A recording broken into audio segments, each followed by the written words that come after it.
Ala, yun na, wala na, lilipad na talaga ang tuluyan yan. Wala na, sira na, oh. Ay, ala, yan na, ala, lakas. Hala, grabe mga kalingap, bahay nila Viancy hindi nakaligtas sa hagupit ng bagyong si Howan.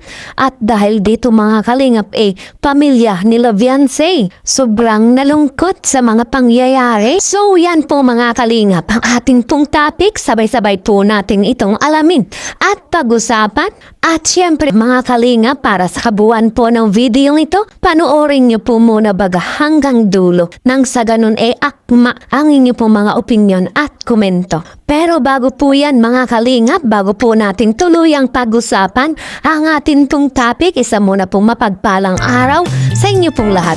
Magandang araw at magandang gabi sa atin pong mga viewers and subscribers na patuloy pong sumusuporta sa atin pong munting channel. At syempre sa bago pa lang po sa aking munting channel, sa mga hindi pa po nakakapag-subscribe, Brina Mix Vlog po ang inyo pong lingkod. So mag-subscribe na, mag-like and share na po kayo nang sa ganun lagi po tayong updated sa lahat po ng ating mga videos. Mega love shoutout po sa buong kalingap, sa mga viewers and subscribers, at syempre sa mga bigating sponsor. At wag na wag po nating kalilimutang suportahan ang mag-amang matubang na si Kuya Bal Santos Matubang at syempre po si Kalinga Prab. At tuloy po nating suportahan sila sa araw-araw po nilang pagtulong para sa mga kababayan po nating mga mahihirap, para syempre mas marami pa po silang may scout, no skip ads mga kalingap, nang sa ganun patuloy pa silang makatulong at mapalawak pa ang kanilang charity works. At so yun mga kalingap, dumako naman po tayo sa ating pong topic. Hala, grabe mga kalingap, bahay nila Viancy hindi nakaligtas sa hagupit ng bagyong si Howan. At dahil dito mga kalingap pamilya nila Viancy sobrang nalungkot sa mga pangyayari. Grabe.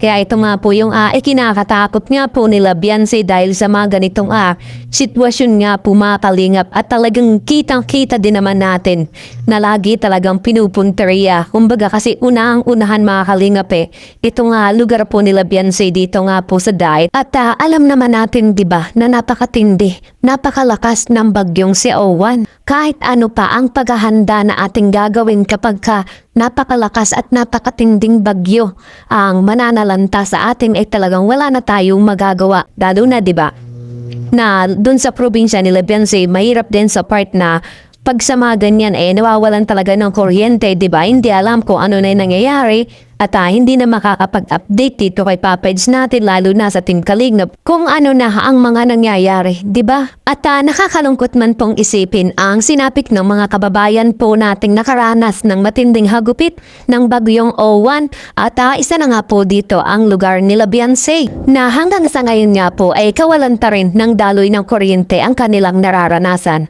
maging ang mga karatig lugar po nila.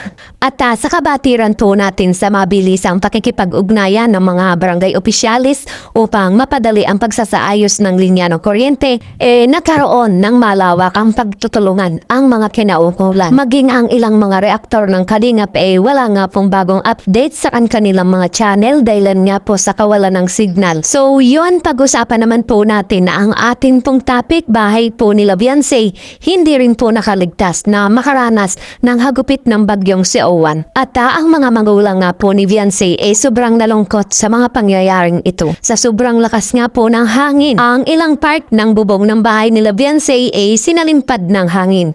Ika nga po worth of 3 million man po itong bahay nila Viancy sa mga hindi nating inaasahang unos na dumarating. Gano man po ito kalaki, katibay, kaganda, kamansyon, ang bahay ay hindi po natin maiiwas sa anumang uri ng kalamidad. Mawawalan po talaga ng saysay ang mga pinaghirapan. Pero sa kabila po ng lahat ng mga pangyayaring ito mga kalingap, nagpapasalamat pa rin po tayo sa Panginoon at hindi gaano malubha ang pinsalang dulot ng bagyong si Howan sa bahay nila Viancy.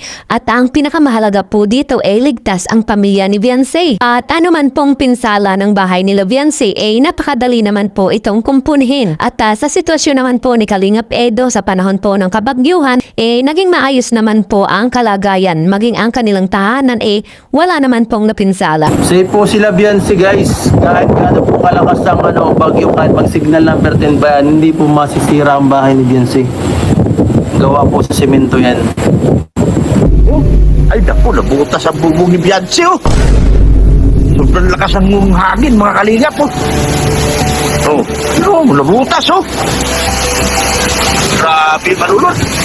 Ayan pa, oh. Malpagyan. Tatanggal mo ba? Ay, sa harap. Ay, yun, oh. Hala, natanggal ang bubong. Ano ba yan? Ay, nako po. Ayun, oh, bubong nila, oh. Yan, oh. Yan, oh, mga kalingap, oh. Tuklap yung bubong nila, oh. Ayan, oh. Lumipad na, oh. Oo. Ano na yan, pade? Tanggal na! Ha? Nilipad na? Tali mo! Sabi yan. Lipad na? Ano? Lipad na takot pa di, oh. Ayan, oh, naglipad na. Buti may ano siya, yung tali ng kalabaw. Sabi na, oh. Yun, oh. Naku, pinagupit ang bahay ni Beyonce, mga kalingap. Yan, oh. Oh, tali-tali na si Pati, oh. Oh, tali-tali na si Pati, oh. Oh. Hindi na rin. Grabe, yung mga matitipay ang bahay dito. Paano na yung mga kababayan natin dito, mga kalingap? Grabe, oh. Paano yung mga kababayan natin dito? Oh, timbuang na yung mga bahay. Ay, grabe. Kinalbo na yung nyug doon, oh. Kalbo na. Kalbo na ang nyug, kinalbo na. Ha? Takpo. Ano nang nangyari kay Mami? Ala, yung bubong ni Beyonce. Oo. Pinalihan ni Padi. Ayan, ala. Lilipad na ang bubong ni Padi. Ala. Ay. Ala, yun na. Wala na. Lilipad na talaga ang tuluyan yan. Wala na, sira na, oh. Ay, ala. Yan na, oh. Ala, lakas. Lakas, oh. Ay, grabe. Ay, kawawa. Ay, wala na, oh. Winasak na ng hangin, oh. Winasak na ng hangin, mga kalingap.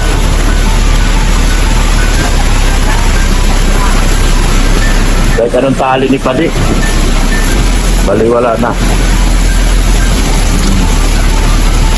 Wala na, mga kalingap.